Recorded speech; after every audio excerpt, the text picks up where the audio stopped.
And once you're standing tall, bring one hand to your belly, one hand to your heart. Eyes open or closed, cultivating that drishti, that soft, steady gaze.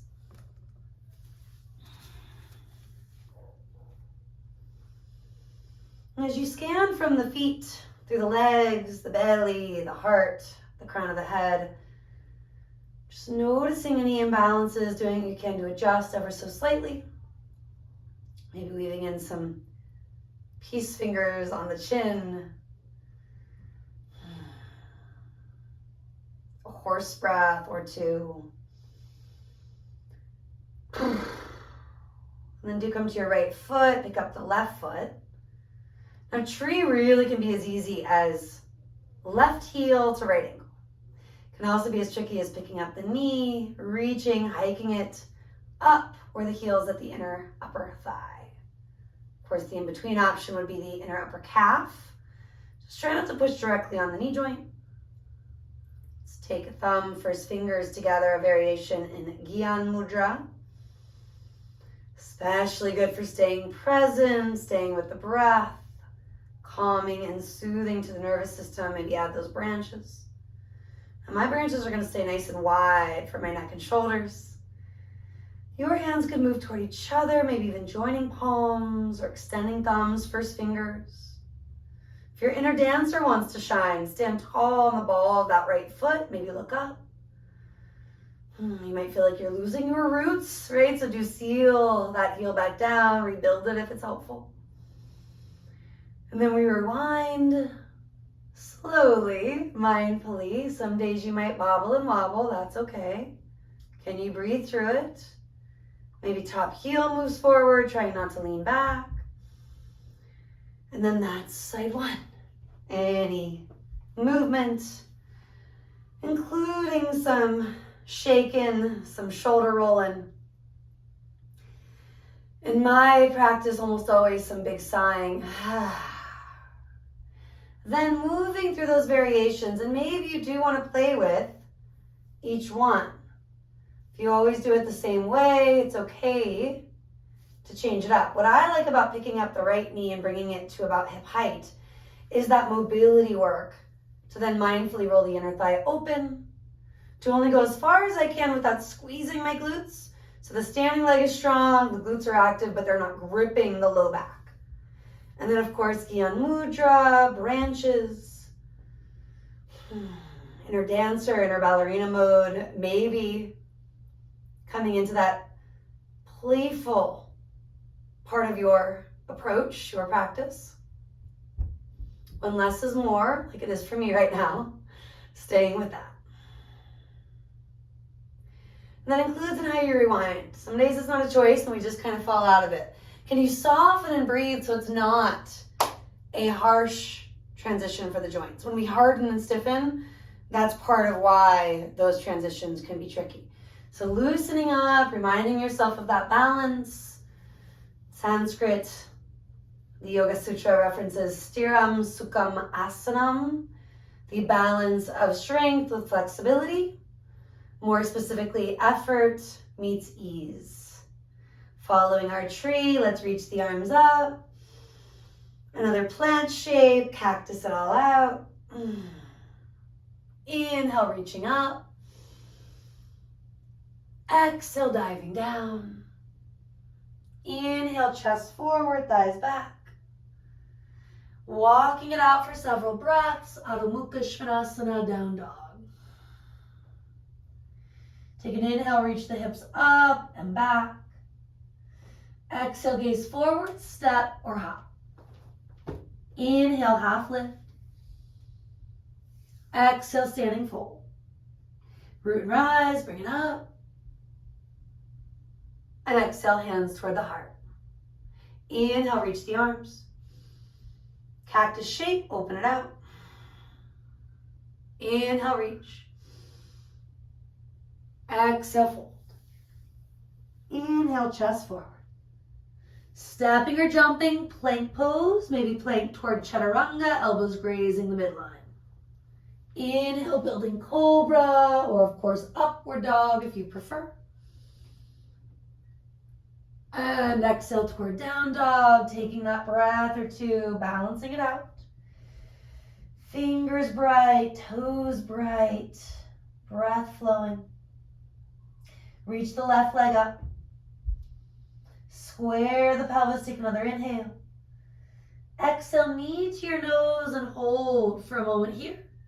Or join me in these subtle movements from side to side. Elbow to elbow, tricep to tricep, 2-3 times. If you're still breathing, you're doing it right. We're going to take the leg up, do inhale. And exhale, step the foot through. So front knee over ankle, draw the left hip back, the heart forward. Soften the traps away from the ears, rock and sway a little bit in this lunge. Rising to a crescent moon, unlock the back knee.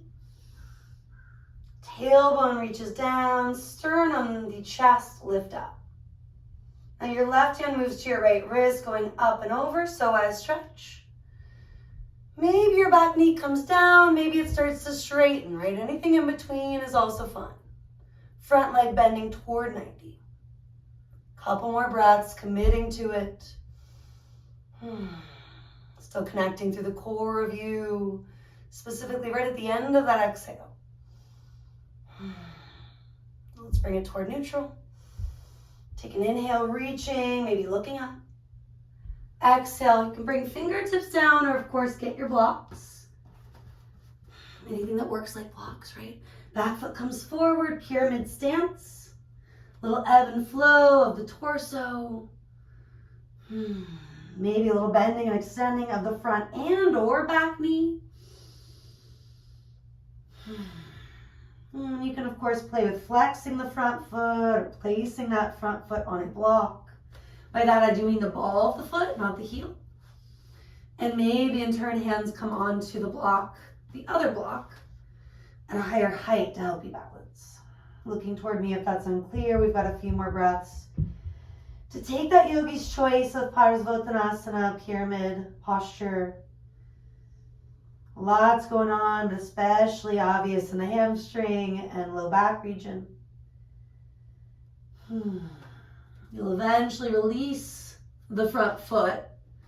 Bend the front knee again, come to that lunge for a moment. Maybe rock, sway, even circle. Great time to sigh, let some of the effort go, find a little ease. Which could mean skipping plank, chaturanga, etc. Could mean taking a fancier variation with the left foot hovering. Then flowing. Rooting the foot for up dog or cobra. And returning to down dog. Take a breath. 2. And then reach the right leg up or the one you didn't do. And if you recall, we're moving to that tiger where the knee comes forward, maybe it just stays forward. Breathe in here. Or perhaps you move it laterally, tricep to tricep. Elbow to elbow.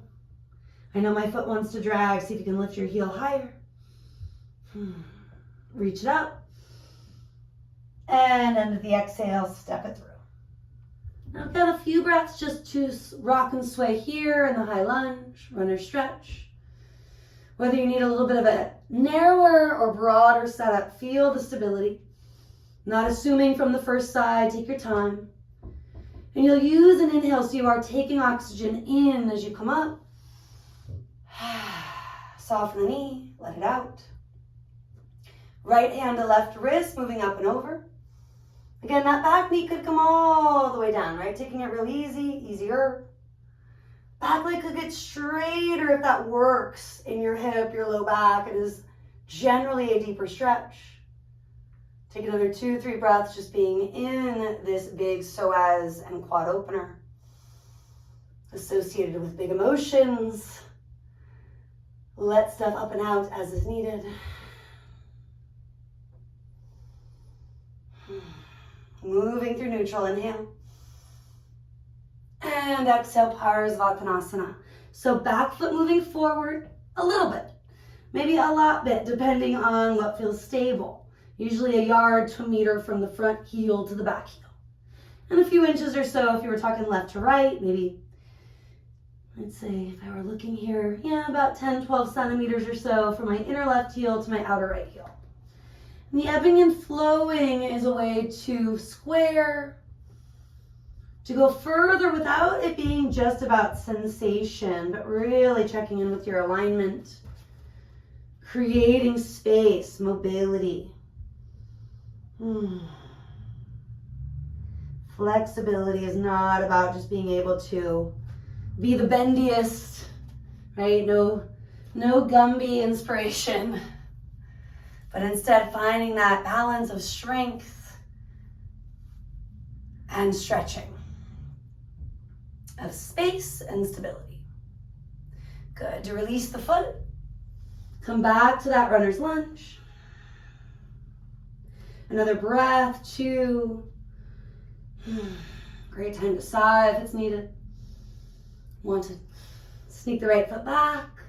Maybe it comes down, maybe it hovers. Option for chaturanga. Do rooted, inhale, cobra or up dog. Exhale, take it back. A few breaths to stretch, yawn. Any pranayama that's helpful. Take a few breaths to rest. Balasana, child's pose. Fingers forward or back. Forehead heavy. Rock, sway. Notice the shifts you've made through your practice.